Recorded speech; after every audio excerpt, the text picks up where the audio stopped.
Hello, and welcome back to another episode of Fasting Frankie. In this episode, how I lost 25 pounds intermittent fasting. I'll share with you the 6 most impactful steps I used to lose those 25 pounds in just 5 weeks so you can do the same.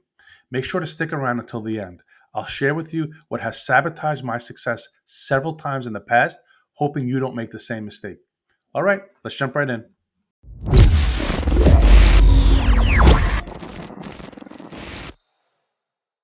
I am so happy to see you back here again. Before we jump into the content, if your goal is to lose fat through intermittent fasting, you're in the right place. My videos are centered around intermittent fasting and fat loss. If that's the type of content you're looking for, make sure to subscribe to the channel so you don't miss any new videos. Okay, I just want to quickly preface this by saying I am not a medical professional and you should consult your doctor to ensure fasting and/or specific diets are okay for you to implement. I am excited for you because I feel confident if you implement what I'm about to share with you, you will be on your way to reaching your fat loss goals and improving your health. In this video, I decided to focus on the 6 tips that will be the most impactful. There are probably 20 more things you can do, but these will get the ball rolling and get you results quickly. Once you're seeing results and these tips have become more of a healthy habit, we can start talking supplements, meals, exercise, etc. Let's get started with tip number 1. I just want to say that I'm just the messenger here. You may not like what I'm about to say, however, it needs to be said, and I want to be transparent with the things that have worked for me. All I ask is you keep an open mind. Okay, stop consuming sugar. If you want to lose fat, a lot of it, you have to eliminate sugar from your diet. If you clicked on this video thinking I have reinvented the wheel, I didn't. I will put my spin on it and tell you how I stopped consuming sugar with the hope you can mimic my success. One thing I've learned is although you may have heard something before, it isn't until you're ready to implement that advice that it sinks in. I'm going to share a quote with you, and I know some of you are going to click off, call it stupid, lame, silly, etc. But bear with me, it will make sense in a minute, maybe two. The quote goes like this: when the student is ready, the teacher will appear. I say this because I know sugar is horrible for you. The thing is, you probably know that too. But why do we keep consuming it? Why did I decide to stop consuming sugar only 2 months ago when I knew it was bad years ago? The quote, when the student is ready, the teacher will appear, it doesn't fit exactly. But what I'm trying to say is when you are emotionally ready to make the changes to your health, you'll start to hear these messages and implement them. The point I'm trying to make with that quote is that we become more receptive when we are ready to learn. That's it. Hopefully that makes sense. I know more today than I did 2 months ago when it comes to diet and exercise, and especially fasting, because I was ready to learn and incorporate those habits that we've heard repeatedly in the past. I know that for some, cutting sugar is more difficult than for others, but you have to do it. If you need to lose a lot of fat, it's not going to be easy if you're consuming sugar constantly and spiking your insulin levels. Remember from past videos, you want to minimize those insulin spikes and allow your body to burn its stored fat. Your body will choose to use the sugar in its system if it's there and never burn the fat you want off. This one tip, cutting sugar, will likely get you burning fat. It's that important. Here are some suggestions. Stop the sugary drinks. Stick to water, seltzer, coffee, or tea. My entire life, I enjoyed coffee with cream and sugar. I never thought I could have coffee without sugar, but I do enjoy a cup of coffee now with just the cream. This morning, more than 2 months after I started my intermittent fasting lifestyle, I had my first cup of black coffee. Yes, coffee. That's how we pronounce things here in this part of the world. I know it's a little odd. Something I never in a million years thought I can do. I thought it would be disgusting, and I couldn't believe I actually liked it. Most of the time, I'll add a little cream, but I wanted to fast as long as I could today, so I decided I would try black. This isn't something I did day one. I worked up to it. If you need to cut the sugar gradually, then go that route. That applies to everything I say today. As long as you're trending in the right direction, that's the most important thing. My suggestion is to take it day by day and be honest with yourself. Celebrate your successes and learn from your mistakes. Allow your body to adapt, and it will. If you're like me, you want to see results fast. Just remember it's a marathon, not a sprint. Rest assured, results will be quicker than you think if you follow the 6 tips outlined in this video. One thing that may please you is that you can use sugar substitutes. Just look up which ones are healthy. I believe stevia is one of them. If you Google keto sugar substitutes or something along those lines, you should find what you're looking for. You want to make sure whatever you put in your coffee isn't going to spike your insulin or break your fast if that's your goal. If breaking your fast is not an issue because you're drinking your coffee in your eating window, then prepare it how you wish with sugar alternatives if needed. I feel confident that with some time, you'll be happy with the options for enjoying your morning coffee. My parents were Italian immigrants. We drank coffee in elementary school, so I know how important that morning coffee is. Another suggestion, stop eating fruit, especially if you have a lot of fat to lose. I know everyone says to eat plenty of fruit. I would look up the nutrition facts and all that fruit, and maybe you'll think twice. I think if you reach your goal weight, then maybe you can have some fruit, especially in the summer where there may be so many varieties to choose from. I just think consuming fruit in large amounts may be detrimental to your fat loss goals. I think you may be able to get that nutrition elsewhere as well. I decided to stop eating fruit because I had a lot of weight to lose. If I'm craving some fruit, I'll eat some berries, not too many.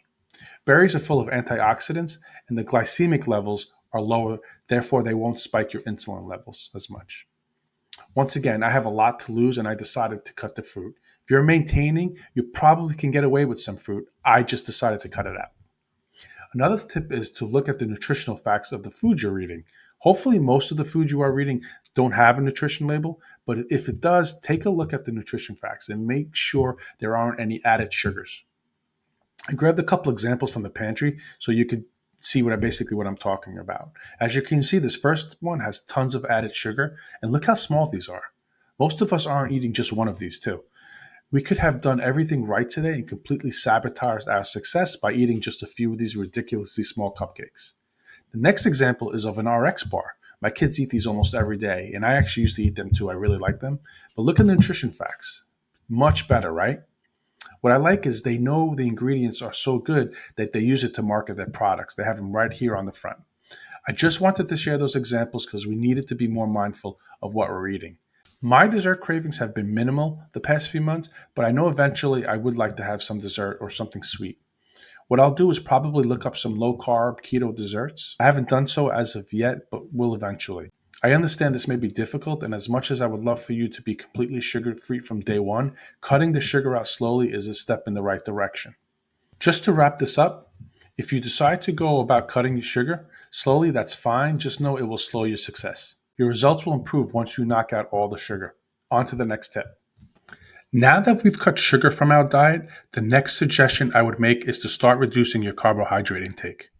Reducing your carbohydrates, especially all processed foods, will improve your fat loss results.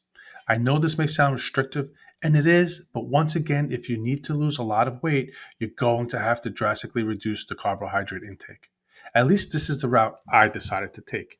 Once again, I'm first generation American. My parents being from Italy, we ate a lot of bread, pasta, just carbs in general. Not easy, but I want to lose fat more than I want a bowl of pasta right now. If I had to guess how many carbs I'm eating per day, I would say in the 30 net carb range, give or take. Going forward, I'll do a better job of tracking this and make sure to cap the carbs at maybe around 30 or so.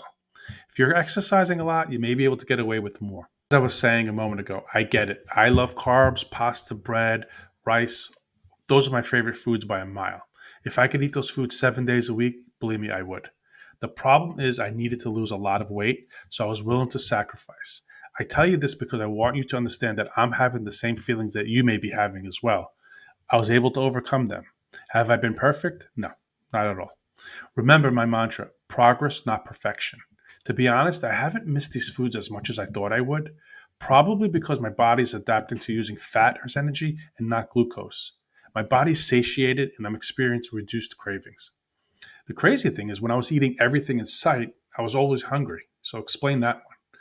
Just a couple of suggestions. Make sure to cut the obvious out like bread, pasta, rice, potatoes, etc. Look at the nutrition facts on the food labels. If you're reading labels, you want to focus on net carbs. I was surprised when I started to take a closer look at nutrition labels how bad I was actually eating. Now that you've cut sugar and carbs out of your diet, I think the real fat loss will start to begin. But there are a few more things you can do to supercharge your success Remember, I'll share one tip or mistake at the end that will sabotage all of this. The third tip I wanted to share with you is to simplify your meals. Not boring, just make most of your meals automatic and don't waste a lot of time thinking about it. Deciding what to eat has always been a challenge.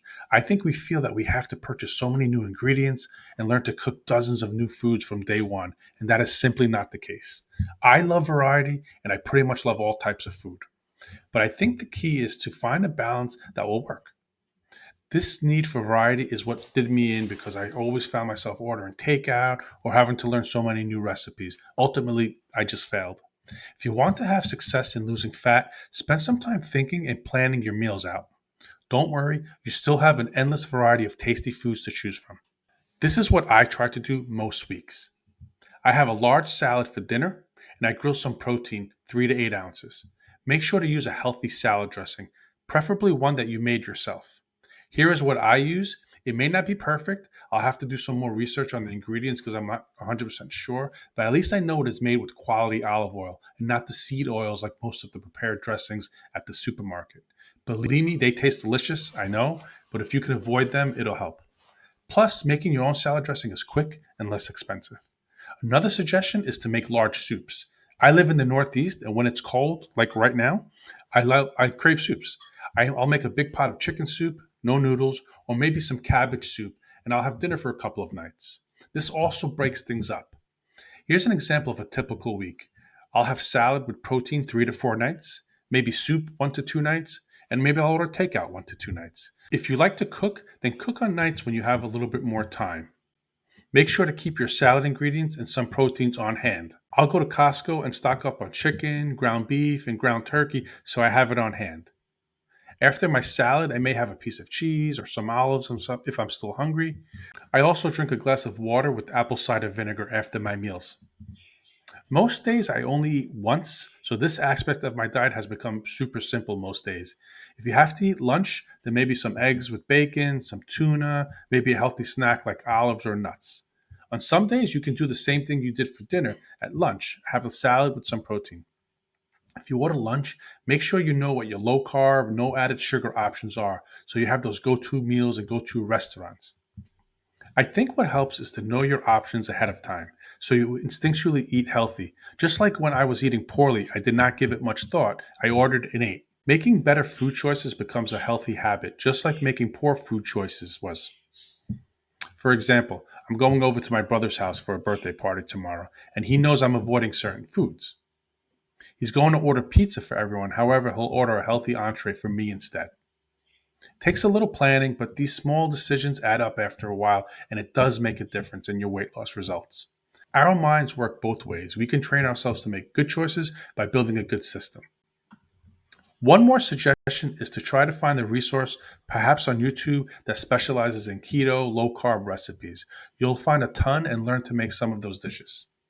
Here are some of the foods I've been making and enjoying. I had some time off at the end of the year, which was when I started to intermittently fast and eat better. I went on YouTube and I found recipes for shrimp ceviche, steak alla pizzaiola, and zucchini lasagna, among others. They were all great and it helped add the variety I was looking for. So, just to wrap this tip up, a salad with some healthy dressing and some proteins most nights, sprinkle in some healthy recipes, healthy takeout, and if you go out with friends, same thing, make some good choices. And I think this will be the right balance and it'll basically satisfy your cravings. On to the next tip. Hopefully, I haven't lost everyone yet. This tip is quick and to the point.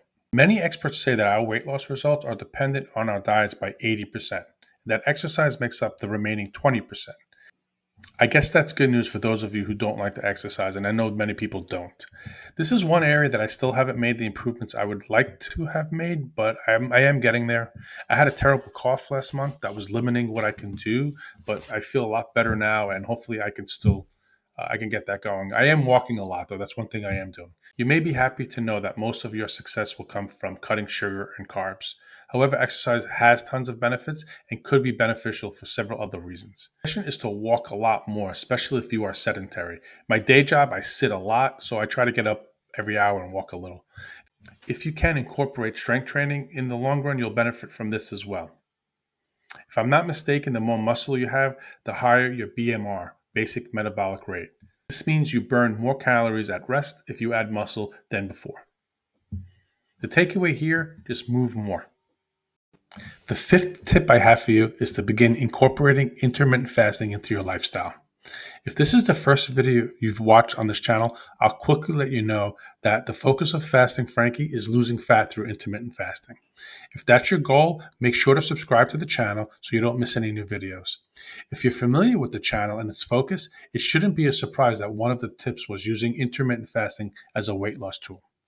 Cutting out sugar and carbs was no doubt a surefire way for me to lose fat. However, combining it with intermittent fasting took my fat loss results to another level. I can't begin to tell you how effective fasting has been and how much I enjoy it. I never thought I would actually say I enjoy not eating, but I do. I love how I feel and what it has done for me both physically and mentally. Not to mention smaller food bills, less time cooking and cleaning.